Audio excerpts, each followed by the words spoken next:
Hello all, welcome to four for you channel. ఈ week మనం తీసుకొచ్చేసిన app 90s kids 2000 kids అందరికీ ఒక కొత్త ప్రపంచాన్ని పరిచయం చేసింది. ఆ యాప్ అందరిని నవ్వించింది, ఏడిపించింది, సంతోషపరిచింది, బాధపరిచింది. ఫైనల్లీ ప్రతి ఒక్కరి లైఫ్కి ఒక మంచి ఎక్స్పీరియన్స్ ఇచ్చింది. ఆ యాప్ మరేదో కాదు, ఎంతో మంది ఫేట్ మార్చేసిన Facebook, presently called as Meta. Facebook history తెలుసుకునే ముందు, మా కంటెంట్ నచ్చితే మా ఛానల్‌ని సబ్స్క్రైబ్ చేసుకొని, వీడియోకి లైక్ కొట్టేయండి. అండ్ మా ఛానల్‌ని మేము ఇంప్రూవ్ చేసుకోవడానికి మీరేమైనా సజెషన్స్ కామెంట్స్‌లో తెలియజేయండి.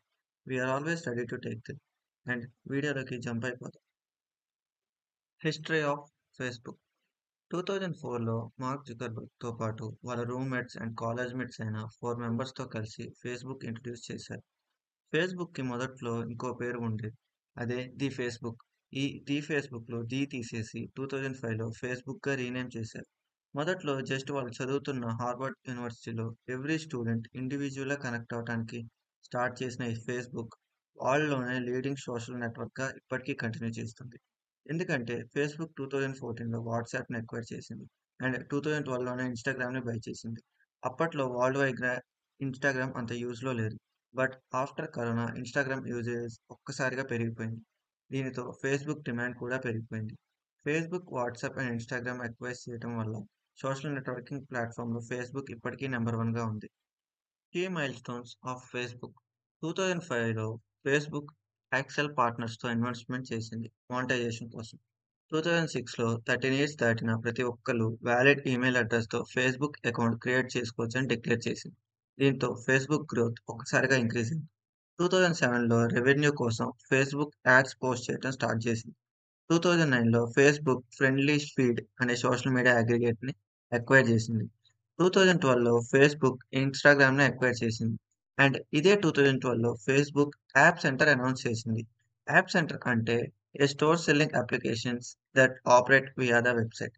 ఈ store iPhone, androids, mobile web ప్రతి దాంట్లో అవైలబుల్‌గా ఉండేది. దీనివల్ల Facebook initial public offering IPO May 17, 2012కి షేర్ ప్రైస్ వచ్చేసి $38 పెరిగింది. ప్రెజెంట్‌గా అయితే $52 ఉంది 2024 వరకు. అండ్ 2012కి ఈ కంపెనీ వాల్యుయేషన్ వచ్చేసి $104 బిలియన్ ఉంది. ప్రెజెంట్ అయితే $142 బిలియన్ కెళ్ళింది 2024 వరకు. 2014లో ఫేస్‌బుక్ వాట్సాప్‌ని $19 బిలియన్ అక్వైర్ చేసింది. అండ్ ఆక్యులస్ వీఆర్‌ని కూడా అక్వైర్ చేసింది. అంటే వర్చువల్ రియాలిటీ మార్కెట్‌లో ఎంటర్ అవ్వటానికి దీన్ని బై చేసింది. 2012 అక్టోబర్‌కి ఫేస్‌బుక్ దగ్గర 1 billion monthly active users, 6 million mobile users, 219 billion photo uploads and 140 billion friendly connections అయినవి. ఇలా అన్ని పాజిటివ్సే కాకుండా నెగెటివ్స్ కూడా ఫేస్‌బుక్‌కి చాలానే ఉన్నాయి. Challenges and improvements for Facebook. 2015 తర్వాత నుండి ఫేస్‌బుక్‌కి చాలానే ఛాలెంజెస్ వచ్చాయి. మెయిన్‌లీ ఫస్ట్ వన్ వచ్చేసి privacy protection. Major problem for Facebook is user privacy. Users increase అవ్వటం వల్ల డేటా కలెక్షన్ కూడా పెరిగింది. సో కంటిన్యూస్‌గా ప్రైవసీ పాలిసీస్‌ని ఇంక్రీజ్ చేస్తానే ఉండాలి. Second one social impact. Social media impact users mental హెల్త్‌ని చాలానే పాడు చేస్తుంది. దీనికి తగిన సొల్యూషన్స్ ఎన్ని తీసుకొచ్చినా కొంతమంది యూజర్స్ మాత్రం ఈ సోషల్ మీడియాకి అడిక్ట్ అవ్వటం వల్ల చాలానే లాస్ అవుతున్నారు. సో స్క్రీన్ టైమ్ రెడ్యూస్ చేసుకునేలా కొన్ని ఇంప్రూవ్‌మెంట్స్ చేస్తే బెటర్. థర్డ్ వన్ వచ్చేసి కాంపిటీషన్. ఫేస్‌బుక్ దగ్గర వాట్సాప్ అండ్ ఇన్‌స్టాగ్రామ్ ఉన్నా గానీ స్నాప్‌చాట్ అండ్ టిక్‌టాక్ రావటం వల్ల యంగర్ ఆడియన్స్ వాటికి ప్రిఫరెన్స్ ఇవ్వడం స్టార్ట్ చేశారు. సో రెవెన్యూ డిక్రీజ్ అయింది.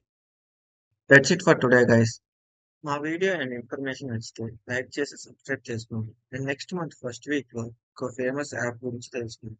Until then see you.